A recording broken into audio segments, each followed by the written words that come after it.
اللہ تعالیٰ کا ارشاد ہے کہ اے ایمان والو صبر کرو۔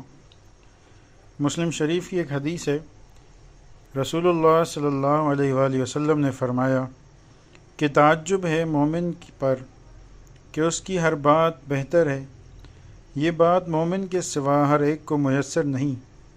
اگر اس کو خوشی میسر ہوئی تو اللہ کا شکر ادا کیا، اور اگر اس کو تکلیف ہوئی اور مصیبت پہنچی تو صبر کیا، پس اس کے لیے بہتر ہے، یعنی دونوں صورتوں میں اجر کا مستحق ہے۔ انسان کے اندر دو قوتیں ہیں، ایک دین پر عمل کے لیے ابھارتی ہے، دوسری نفسانی خواہشات پر ابھارتی ہے۔ دینی محرک کو نفسانی محرک پر غالب کر دینا یہ صبر ہے۔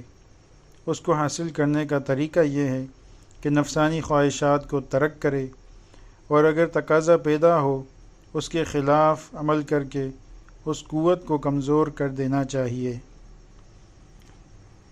ہمارے یہاں بعض اوقات صبر کا بھی ایک غلط تصور پیدا کیا گیا ہے، یا پھر کہیں کہ لوگوں میں عام طور پر ایک غلط چیز پیدا ہو گئی جس کو لوگ صبر کا نام دیتے ہیں۔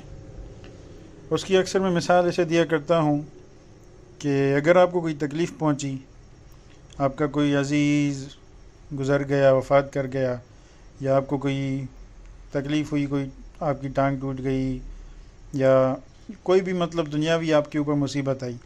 اب جس وقت مصیبت آئی اس وقت شریعت نے آپ کو کیا حکم دیا ہے؟ مثال کے طور پہ کوئی وفات کر گیا تو شریعت نے کیا حکم دیا ہے کہ بھئی آپ دکھ کریں، رونا آ رہا ہے تو رو لیں، ٹھیک ہے، اس کے بعد کفن دفن کا جلدی سے انتظام کریں، 3 دن دکھ کریں، 3 دن کے بعد اپنے معمولات زندگی کو شروع کریں، بات ختم۔ یہ شریعت نے ہمیں حکم دیا۔ اب ہم شریعت کے حکم کے الٹ کرتے ہیں۔ الٹ کیا کرتے ہیں؟ ہم نے نہانا دھونا چھوڑ دیا، ہم نے رونا دھونا شروع کر دیا، ہم باقاعدہ چلاتے ہیں، چیختے ہیں، نمازیں چھوڑ دی، ہم نے سب کچھ چھوڑ دیا، بس ہمیں بھائی دکھ ہے، ہم تو بس برباد ہو گئے۔ اب یہ شریعت کے احکام کے خلاف ہے۔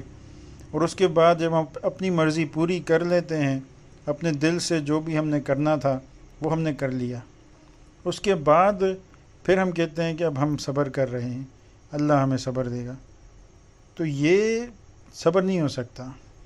یہ ایسے ہو سکتا ہے کہ صبر کی ایک ادنا سی قسم ہو سکتی ہے، لیکن عین صبر یہ نہیں ہے۔ عین صبر یا وہ صبر جس پہ جو اجر ملنا ہے، جس پہ جنت کی بشارتیں ملی ہیں، وہ صبر وہی ہے جس وقت آپ کو کوئی دکھ تکلیف پہنچی ہو، اس وقت آپ شریعت کے مطابق ریئیکشن دیں۔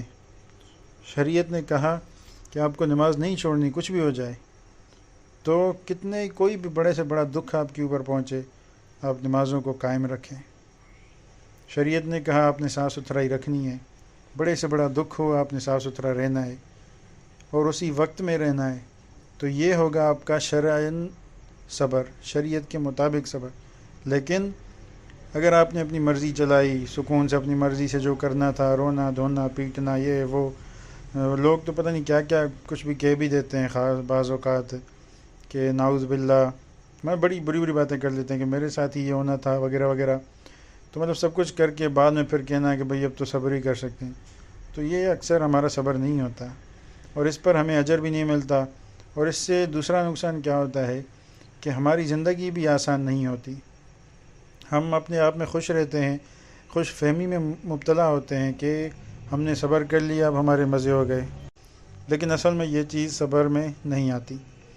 اب دوسری چیز، صبر حاصل کیسے کیا جائے؟ اب جیسے ہم نے پڑھا کہ انسان کے اندر 2 چیزیں ہوتی ہیں، ایک طاقت جو انسان کو نفسانی خواہشات پر ابھارتی ہے۔ مثال کے طور پہ نفس کیا کہتا ہے؟ نفس سچویشن کے مطابق چلتا ہے، جیسی سچویشن ہوگی اس کے مطابق نفس چلے گا۔ مثال کے طور پہ سچویشن ہے آپ کے پاس ڈھیر سارا پیسہ آیا تو نفس آپ کو دنیاوی خواہشات کی طرف لے جائے گا، کہے گا کہ بھئی اس پیسوں کو ادھر خرچ کرو، عیاشی کرو، مزے کرو، کھاؤ پیو، غلط کام کرو، یا بہرحال جو بھی چیزیں ہیں وہ کرو۔ لیکن دوسری ایک طاقت ہوتی ہے انسان کے اندر جو انسان کو دینی یا پھر کہیں کہ دنیا آخرت کی جو سوچ ہے، جو کام کرنے سے آخرت ہماری بنتی ہے، ان چیزوں کو کرنے کے لیے ابھارتی ہے۔ دوسری ہماری یہ ایک قوت ہوتی ہے انسان کے اندر۔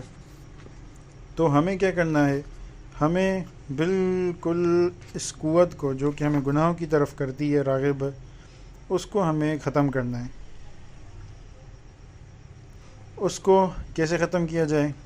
بالکل آسان طریقہ ہے، ایمان سے، ایمان کی قوت سے، اللہ تعالیٰ سے مدد حاصل کر کے، اللہ تعالیٰ سے دعائیں کر کے کہ یا اللہ میرے اندر یہ بھی خواہش آ جاتی ہے، ابھر جاتی ہے، میرے اندر یہ خواہش بھی ابھر جاتی ہے، آپ میری مدد فرمائیں، اور میں بھی عہد کرتا ہوں، آپ سے وعدہ کرتا ہوں کہ میں اپنی نفسانی خواہشات کو ختم کروں گا، نفسانی خواہشات کو پیچھے کروں گا، اور جو نیک عمل کرنے والی میری طاقت ہے، جو میری قوت ہے، جو مجھے اندر سے نیک عمل کرنے کے سگنلز ملتے ہیں، اس پر میں عمل کروں گا، آپ میری مدد فرمائیں۔ تو بالکل سچے دل سے، سچی قوت سے، سچے ایمان سے اگر ہم یہ چیز کریں گے تو اس کو ہم کہیں گے کہ عین صبر یہی ہے۔ جیسے میں نے آپ کو مثال دیا کہ کوئی گزر گیا تو اس کے لیے ہمیں کیا کرنا ہے؟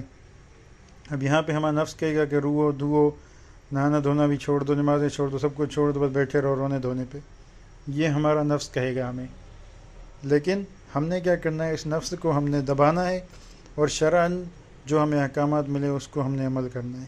اسی دوران جو ہمیں سچویشن میں گزر رہے ہیں، جس سچویشن میں ہم ہیں اسی کے دوران، تو پھر ہمیں جا کے صبر ملے گا، صبر حاصل ہوگا، اور پھر جا کے ہمارے لیے جو بشارتیں ہیں صابرین کی کہ صابرین کا مقام بھی جنت، تو پھر وہ ہمیں ملیں گی انشاءاللہ۔ امید ہے کہ صبر کا مطلب آپ کو سمجھ میں آ گیا ہوگا۔ اللہ تعالی ہمیں عمل کرنے کی توفیق نصیب عطا فرمائے۔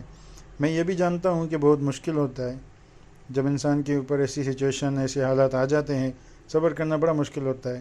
انسان یہاں وہاں ہاتھ پیر مارنے لگتا ہے، جو مجبوریاں انسان کے اوپر اچانک سے آ جاتی ہیں اس کے نکلنے کے لیے انسان سب کچھ کرنے کی کوشش کرتا ہے، کچھ نہیں ہو پاتا، پھر کہتا ہے کہ بس اب صبر کرنا ہے۔ سچویشن یہ سب کے اوپر آتی ہیں، ہمارے اوپر بھی آتی ہیں، ہمارے اوپر آئی بھی ہیں، آپ کے اوپر بھی آئی ہیں، سب ہم نے واویلے کیے ہیں، لیکن کرنا نہیں چاہیے، اور اللہ تعالیٰ سے معافی مانگنی چاہیے جو ماضی میں ہم نے واویلا کیا ہے۔